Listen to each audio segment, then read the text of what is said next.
Jean-Marie Vianney est né à Dardilly le 8 mai 1786 dans une famille de cultivateurs. Son enfance est marquée par la Révolution française. C'est donc avec des prêtres réfractaires, c'est-à-dire des prêtres clandestins et résistants, qu'il fait sa première communion et sa première confession. Avec la Révolution, l'école de Dardilly est fermée. Jean-Marie n'a pas accès à l'instruction normale comme la majorité des enfants du village. Quasiment aucun ne sait ni lire ni écrire. Quand l'école rouvre ses portes, Jean-Marie a 17 ans. Il a bien de la peine à étudier. Mais il se sent appelé au sacerdoce. Comment faire quand on est aussi peu instruit que lui ? Il s'adresse à l'abbé Ballet, curé d'Écully, qui accepte de le prendre en charge et de lui enseigner les rudiments nécessaires pour commencer sa formation de séminariste. Jean-Marie, comme il faut s'y attendre, est un élève médiocre. Le latin est pour lui un supplice. En revanche, il est extrêmement pieux. Il s'inflige de nombreuses pénitences.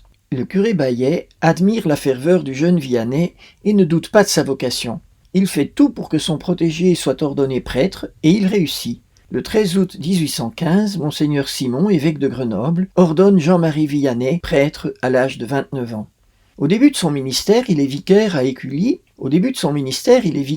Écully avec l'abbé Ballet.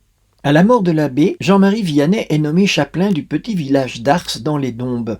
Nous sommes en 1818. Ars comprend 230 habitants. C'est un village isolé où l'évêque pense qu'il ne fera pas de vagues.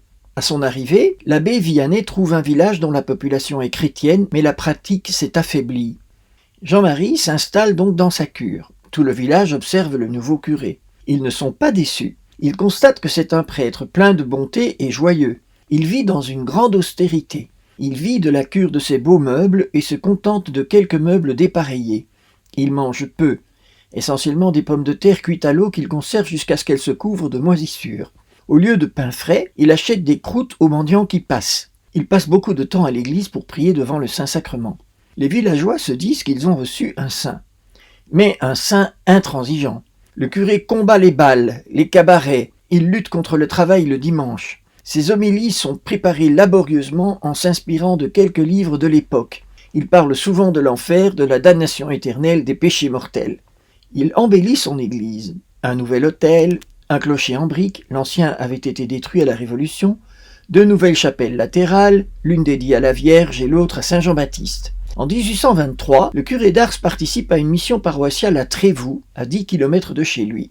Il confesse de nombreuses personnes. Sa réputation de sainteté et de confesseur commence à se répandre. Certains curés des environs sont jaloux.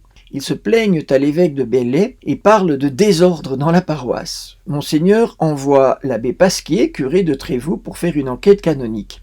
Celui-ci envoie son rapport. Je cite : « Monseigneur, il est vrai qu'il n'y a point d'ordre, mais c'est égal, c'est un saint. » C'est aussi à cette époque que le curé d'Ars doit faire face à de grandes tentations intérieures. Il tremble devant la responsabilité de son ministère qui grandit. Il se sent indigne. Il a une conscience aiguë de sa misère et de son manque de formation pour assurer son ministère. Et d'ailleurs, les curés jaloux aux alentours de chez lui n'hésitent pas à lui rappeler que c'était un élève médiocre, un mauvais séminariste, et qu'on ne comprend pas qu'il ait ce ministère comme cela.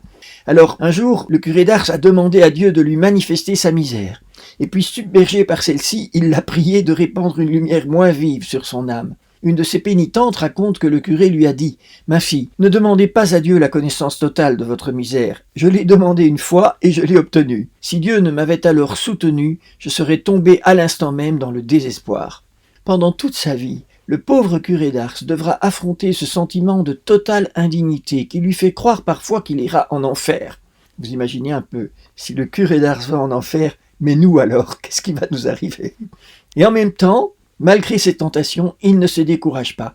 Jamais il ne manquera d'espérance. Vers la fin de 1823, des bruits étranges se font entendre la nuit dans la cure. Le curé croit d'abord à des voleurs. Il demande à des hommes forts de venir à la cure la nuit pour monter la garde. Mais vite, il se rend compte que c'est le diable qui se manifeste. Il commence à l'appeler le grappin. Il congédie les gardes et s'en remet à Dieu. Si le grappin se manifeste, c'est qu'il n'apprécie pas les succès pastoraux du curé. Il ira même jusqu'à mettre le feu au lit du saint curé. Le curé va apprendre à vivre avec ces attaques qui se reproduisent régulièrement. En mars 1824, 6 années seulement après l'arrivée du curé au village, il achète une maison près de l'église pour en faire une école de filles, la Providence. Il engage 2 jeunes paysannes du coin comme institutrices, Catherine Lacassagne, 17 ans, et Benoît Lardet, 20 ans. Le grenier est transformé en dortoir. L'ensemble du projet dépend de la Providence, c'est-à-dire des dons des bienfaiteurs. Mais pas toujours. En 1829, la récolte est mauvaise. Les bienfaiteurs qui soutiennent la maison de la Providence sont à sec. Le curé constate qu'il ne reste plus de blé dans le grenier de la cure, à peine un tout petit tas de grains dans lequel il cache une médaille de Saint François-Régis. Quand il envoie une femme vérifier la situation, le grenier déborde de blé. Il n'a jamais été aussi rempli. C'est le premier miracle, et il fait grand bruit. La réputation du Saint-Curé grandit et les foules commencent à affluer pour se confesser. Le mouvement a commencé bien avant 1830, mais il prend de l'ampleur entre 1830 et 1835. On peut imaginer la stupeur des bonnes gens d'Ars. Rien n'existait pour accueillir ce flot de pèlerins. Tout se fait dans l'improvisation. Le curé est très gêné qu'on commence à lui attribuer des miracles. Alors il invente un stratagème. Il lance la dévotion à une martyre romaine dont les restes ont été découverts dans les catacombes de Sainte-Priscille, une certaine Sainte Philomène. C'est à elle que seront attribués tous les miracles obtenus à la prière de notre Saint-Curé. Ce qu'il ne savait pas, c'est que Sainte Philomène n'a jamais existé et que sa prétendue existence est liée à une mauvaise interprétation de l'inscription qui figure sur la pierre qui ferme sa tombe. Aujourd'hui, nous n'avons plus de doute sur les origines des miracles d'Ars. C'est bien le Saint-Curé qui les provoquait. Enfin, c'est à son intercession que Dieu répondait et faisait des miracles.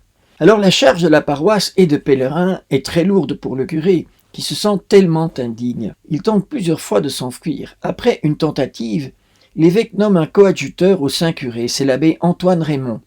D'un tempérament très différent, on peut dire qu'il participe à l'approfondissement de la sainteté de Jean-Marie Vianney. J'imagine que vous comprenez ce que je veux dire. Il avait un caractère assez difficile. En 1852, en octobre, le curé est nommé chanoine et l'évêque vient à Ars pour lui donner le camail, signe de sa promotion. L'abbé Vianney se débat pour tenter d'échapper, mais impossible. Finalement, en cachette, il revend le fameux camail à une paroissienne qui l'achète 50 francs et le laisse en dépôt au curé, qui est ravi d'avoir de l'argent pour ses pauvres. Un petit détail intéressant, c'est que, en agissant ainsi, la paroissienne était sûre que le curé n'y toucherait plus à son camail, puisqu'il respectait le fait qu'il ne lui appartenait plus, il ne pouvait pas le vendre 2 fois. À la fin de sa vie, le pauvre curé d'Ars est toujours torturé par la peur d'être damné, de ne pas avoir bien servi le Seigneur, etc. Il fait des actes héroïques d'espérance. En même temps, sa manière de célébrer la messe devient de plus en plus émouvante. Les assistants en ressortent profondément édifiés. On voit de plus en plus que l'Eucharistie est le cœur de sa vie. Il prie « Mon Dieu, je vous aime. Faites grandir mon amour pour vous dans mon cœur toujours davantage, de ce moment-ci jusqu'à ma mort. Et tout le monde désire aimer Dieu comme lui. » Le 4 août 1859 à 2 heures du matin, Jean-Marie Vianney, usé par ses jeûnes, ses veilles et tous ses sacrifices, rend son âme à Dieu. Il est béatifié le 8 janvier 1905 et déclaré la même année patron des prêtres de France. Canonisé en 1925 par Pie XI, la même année que Sainte Thérèse de l'Enfant Jésus, il est proclamé en 1929 patron de tous les curés de l'univers.